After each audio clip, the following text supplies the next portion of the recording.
Hi, welcome to our tutorial on how to write an opinion essay. Before we get started, let's go over some key points to keep in mind. First of all, what is an opinion essay? An opinion essay is a piece of writing in which you express your personal opinion about a certain topic. What is the purpose of an opinion essay? The purpose of an opinion essay is to convince the reader about your opinion on that topic.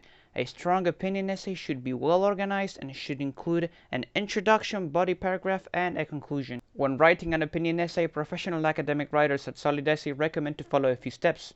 The first one, choose a topic that you feel strongly about and have a clear opinion on. Begin your essay with an introduction that includes a thesis statement.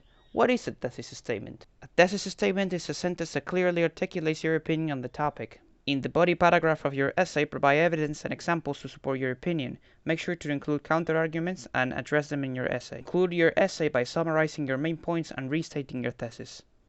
Remember to always use credible sources of information and to proofread your essays in case you find any grammatical errors.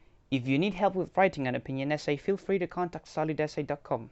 Thank you so much for watching. Bye bye.